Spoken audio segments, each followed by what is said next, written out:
نحمده ونصلي على رسوله الكريم أما بعد أعوذ بالله من الشيطان الرجيم بسم الله الرحمن الرحيم يا أيها الذين آمنوا اتقوا الله ولتنظر نفس ما قدمت لغد صدق الله العظيم. محترم بزرگوں، عزیز ساتھیوں، رمضان المبارک کی آمد ہے. رمضان المبارک کی خوشبوئیں پھیلنا شروع ہو گئی. رمضان المبارک میں سنانے والے حفاظ، سننے والے سامعین وہ اور دنوں کے مقابلے میں ذرا متوجہ ہو گئے، کیونکہ انہوں نے اپنی ذمہ داری کا احساس کر لیا ہے کہ قرآن سنانا ہے، قرآن سننا ہے. تو ذمہ داری کا جن کو احساس ہو جاتا ہے وہ پہلے ہی تیاری شروع کر دیتے ہیں. بہت سے سنانے والے حفاظ تو وہ ہیں جو سال بھر رمضان المبارک کی ہی تیاری کرتے ہیں، اس لیے کہ رمضان میں قرآن سنانا ہے جو ایسا سمندر ہے جس کا کوئی کنارہ نہیں. رب تعالیٰ نے آسان فرما دیا، اس کی بنا پر ہمیں آسان لگتا ہے. تو حفاظ، سامعین رمضان کی تیاری کرتے ہوئے نظر آتے ہیں. اسی لیے شعبان کے مہینے کو شہر القرہ کہا گیا ہے، قاریوں کا مہینہ، قرآن پڑھنے والوں کا مہینہ.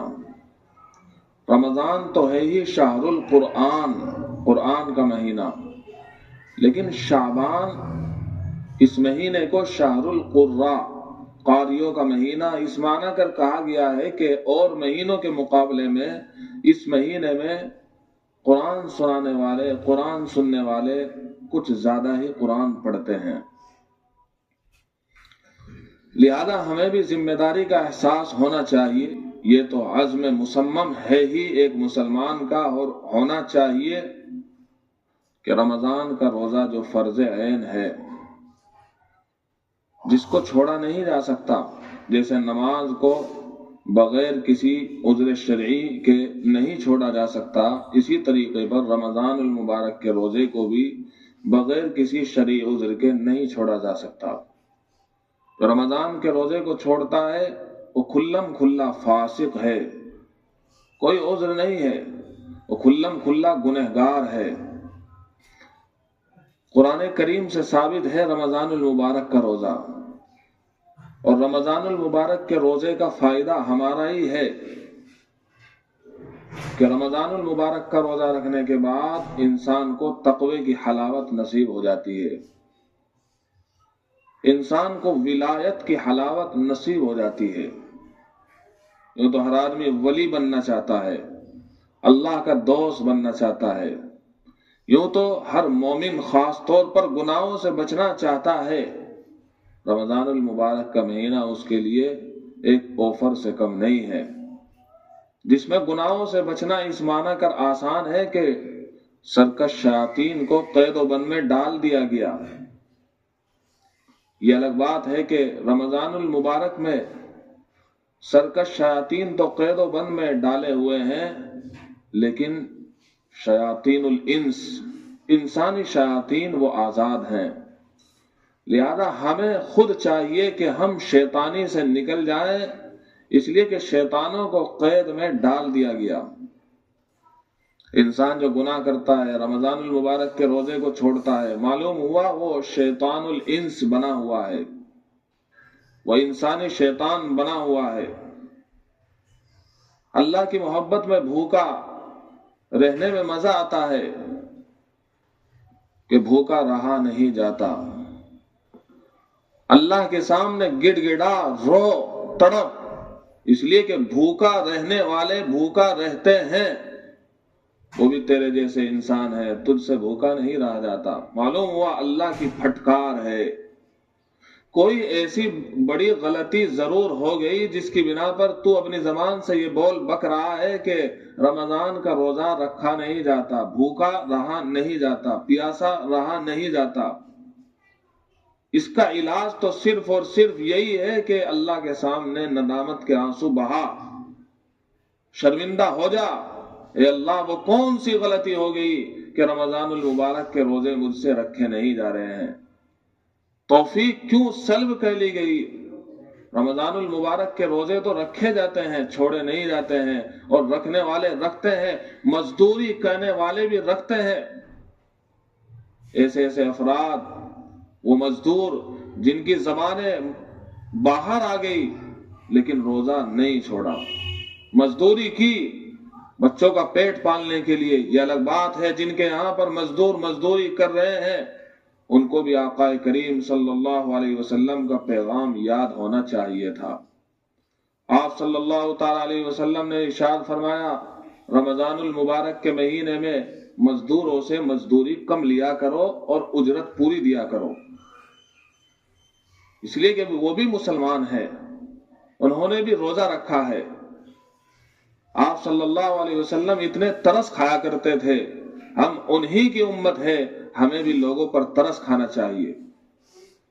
آپ صلی اللہ علیہ وسلم نے فرمایا، وہ ہم میں سے نہیں جو ہمارے بڑوں کا اکرام نہ کرے، اور وہ بڑا ہم میں سے نہیں جو ہمارے چھوٹوں پر رحم نہ کرے۔ مزدوروں پر ترس کھانا چاہیے، چھوٹوں پر ترس کھانا چاہیے، اپنے گھر کی عورتوں پر ترس کھانا چاہیے، یعنی ان کو دین کی تعلیم بھی دینا چاہیے، یہ بھی ترس کھانا ہے۔ اپنی اولاد پر ترس کھانا چاہیے۔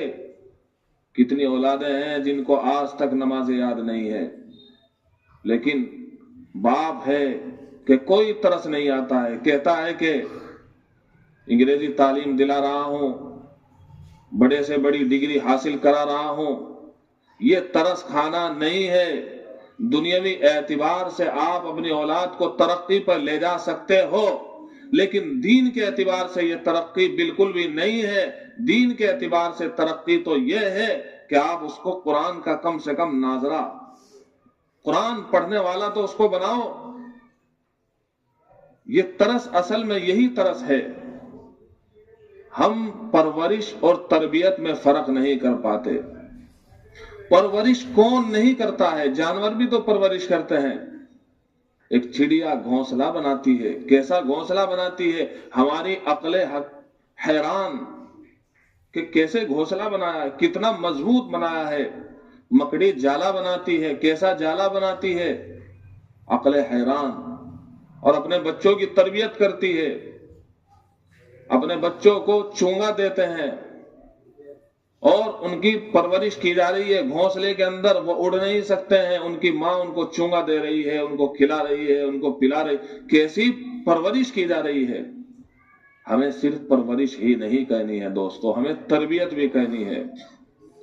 اور تربیت کہنے میں نفس کے خلاف چلنا پڑتا ہے کہ یہ چیز میرے بیٹے کے لیے نقصان دہ ہے تو اس کو چھوڑ دیا جائے، یہ چیز میرے بیٹے کے لیے فائدہ مند ہے تو اس کو کیا جائے، تاکہ نفس کو کتنا ہی شاق گزرے۔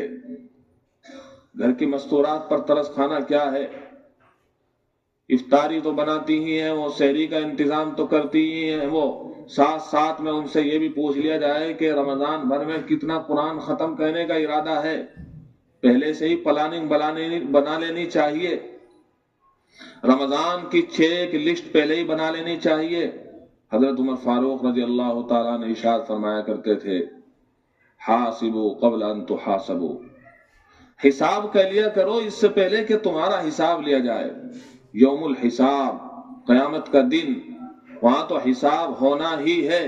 ہم سب کا ایمان ہے، اعلان ہونا ہی ہے، اقرأ کتابک، اپنی کتاب کو، اپنے اعمال نامے کو خود ہی پڑھ لے تو کیا کر کے آیا ہے۔ لیکن اس سے پہلے ہمیں بھی تو اپنا حساب کرنا چاہیے۔ تو رمضان کے آنے سے پہلے ہمیں اپنا محاسبہ کرنا ہے۔ محاسبہ کرنے کے لیے کوئی گھنٹوں گھنٹوں لگانے کی ضرورت نہیں ہے۔ آپ صرف قلم ہاتھ میں رکھیے، یا قلم نہیں رکھ سکتے تو اپنے دماغ میں ان چیزوں کو نوٹ کیجئے۔ آدھے گھنٹے کے لیے بیٹھ جائیے اسی کام کے لیے کہ پچھلے رمضان کو میں نے کیسے گزارا، بس اتنا محاسبہ کرنا ہے آپ کو۔ کیا 30 کے 30 روزے رکھے، 30 کی 30 تراویح پڑھی، افطار غریبوں کو کرایا، مزدوروں کی مزدوری کم کی یعنی ان کو اجرت پوری دی، یہ ساری چیزیں سوچے۔ کتنے استغفار کی تسبیحات پڑھتا تھا، کلمہ لا الہ الا اللہ کا کتنا ورد تھا، پچھلے رمضان میں مسجد میں کتنا وقت گزارا تھا، بازاروں میں کتنا وقت گزارا تھا، یہ ساری چیزیں اس میں لکھ جانی چاہیے۔ تہجد کی نمازیں پچھلے رمضان میں کتنی پڑھی تھی میں نے، آدمی کو یاد آ جاتی ہے، ساری نہ یاد آئے لیکن ایک اندازہ ہو ہی جاتا ہے، کتنا ہی بھول بھلیا انسان کیوں نہ ہو، وہ کچھ نہ کچھ اس کو اندازہ ہو جاتا ہے کہ پچھلا رمضان میرا ایسا گزرا تھا۔ تو کچھ اپنا محاسبہ کریں پچھلے رمضان کے سلسلے میں، پچھلے رمضان میں تراویح کیسے پڑھی تھی، پچھلے رمضان میں قرآن کتنے پورے کیے تھے، اور اگر قرآن یاد نہیں ہے تو رمضان شہر القرآن ہے، قرآن کو کتنا سیکھا تھا، قرآن کو کتنا سیکھا تھا۔ یاد رکھیے ایک بات، قرآن کو تجوید سے پڑھنا فرض عین ہے۔ تجوید سے پڑھنے کا کیا مطلب ہے؟ تجوید سے پڑھنے کا مطلب یہ ہے کہ حرفوں کے درمیان میں امتیاز کرنے کا طریقہ معلوم ہو جانا، کہ یہ سین ہے کہ شین ہے کہ صاد ہے، یہ جیم ہے کہ زا ہے، یہ زا ہے یہ زال ہے، ان چیزوں میں فرق آ جائے، یہ تجوید ہے۔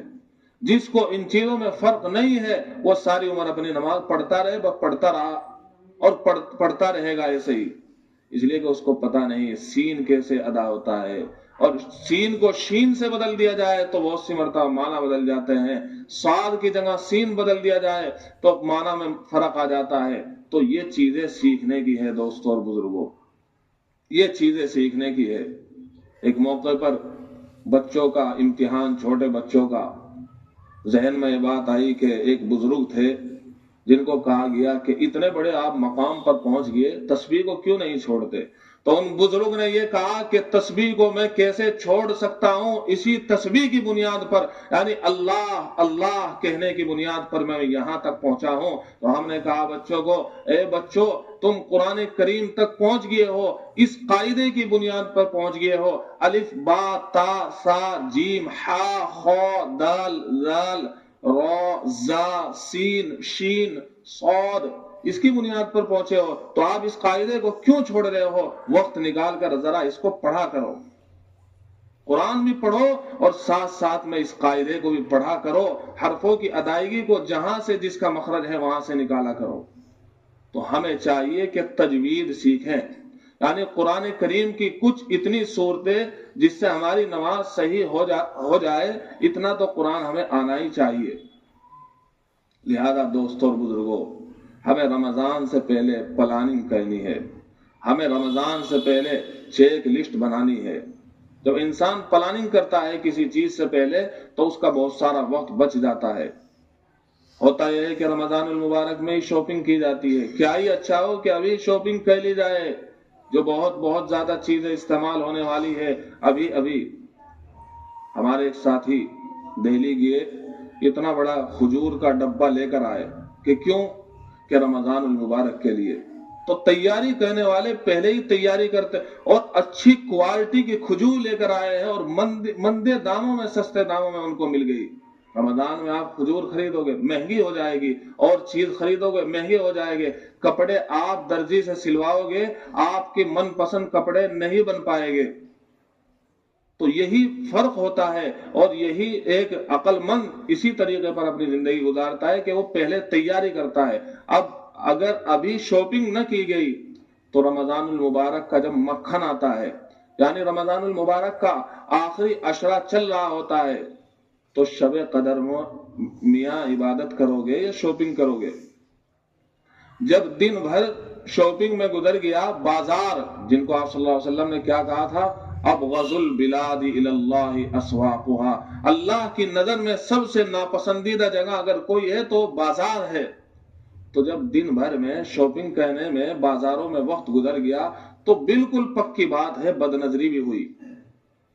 حضرت حسن بصری غالباً فرمایا کرتے تھے کہ جس کو دن میں بدنظری ہوتی ہے، گناہ ہوتے ہیں، وہ تہجد کی نماز سے محروم کر دیا جاتا ہے۔ کسی نے کہا تھا کہ تہجد کی نماز پڑھی نہیں جاتی، فرمایا کہ دن میں اللہ کی فرما برداری کر، رات کو وہ تجھ کو اپنے سامنے کھڑے ہونے کی اجازت دے گا۔ تو جب دن بھر میں شاپنگ کی ہے، بدنظریہ کی ہے اور اپنے وقت کو گزارا ہے اور تھکا بھی ہے، تو پھر رات کو کیسے شب قدر میں عبادت کر سکتا ہے؟ نہیں کر سکتا ہے۔ اس طریقے پر ہمارا رمضان المبارک کا مکھن اور رمضان المبارک کا یہ آخری عشرہ، جس میں شب قدر جیسی عبادت رکھی گئی، ہونا چاہیے تھا ایک پلاننگ کے ساتھ ہم وقت گزارتے، کچھ دیر سوتے کہ رات کو عبادت کرنی ہے، زیادہ جاگنا ہے، زیادہ تلاوت کرنی ہے، لیکن یہاں ایسا ہوا نہیں، آرام بھی نہیں کیا بلکہ بے آرام ہو گیا، تھک گیا، اب رات کو عبادت کرنا چاہتا ہے بیچارہ، کیسے عبادت کرے؟ بدن تو تیار نہیں۔ لہذا دوستوں اور بزرگوں، رمضان سے پہلے ہمیں پلاننگ بنانی ہے، رمضان سے پہلے اپنے آپ کو تیار کرنا ہے۔ اس سلسلے میں چیک لسٹ بنائی گئی ہے، انشاءاللہ آپ احباب تک پہنچانے کی کوشش کی جائے گی، اس کے مطابق اپنا رمضان گزارے۔ اللہ تعالی ہم سب کو عمل کرنے کی توفیق عطا فرمائے۔ سے پہلے کچھ باتیں کہی گئی جو رمضان المبارک کی تیاری سے تعلق رکھتی ہے، لہذا جنہوں نے وہ باتیں سنی ہے ان سے بھی درخواست کروں گا کہ ان باتوں پر عمل کی کوشش کرے۔ اللہ مجھے بھی عمل کرنے کی توفیق عطا فرمائے۔ ساتھ ہی وہ احباب جو بعد میں آئے ہیں ان سے درخواست یہ ہے کہ رمضان کے تعلق سے چند باتیں مختصر طور پر سن لیں۔ نمبر 1 تو یہ ہے کہ رمضان المبارک میں زیادہ سے زیادہ مسجدوں میں وقت گزارنے کی کوشش کریں۔ کم از کم اتنا تو کر ہی لیں کہ ہر فرض نماز سے پہلے آیا کریں، تاکہ سنت پڑھنے کے بعد اتنا وقت مل جائے کہ ہم بیٹھ کر کچھ دیر تسبیح پڑھ سکیں۔ یاد رکھیے حدیث پاک کی روح سے جو نماز کے انتظار میں بیٹھا رہتا ہے، چپ چاپ بیٹھا ہے، وہ بھی نماز میں ہی سمجھا جاتا ہے۔ اتنی بڑی فضیلت ہے، تو ہمیں زیادہ سے زیادہ مسجد میں وقت لگانا ہے، اور اس بات کی تو امید ہے ہی کہ کوئی ساتھی انشاءاللہ رمضان کا ایک بھی روزہ نہیں چھوڑیں گے انشاءاللہ۔ ایسے ہی تراویح کی ساری نمازیں مکمل طور پر پڑھیں گے، اور یہ بھی محاسبہ کر لیں کہ پچھلا رمضان میرا کیسا تھا، اب کا رمضان پچھلے سے بھی اچھا گزرے گا، یعنی قرآن کی تلاوت میں اضافہ ہوگا، نوافل میں اضافہ ہوگا، ذکر و تسبیح میں اضافہ ہوگا، اور خاص طور پر حلال مال سے افطاری ہو اور حلال مال سے ہی سحری ہونی چاہیے، چاہے کسی سے 1 مہینے کا ادھار لے لیا جائے۔ اللہ تعالی ہم سب کو ان باتوں پر عمل کی توفیق عطا فرمائے۔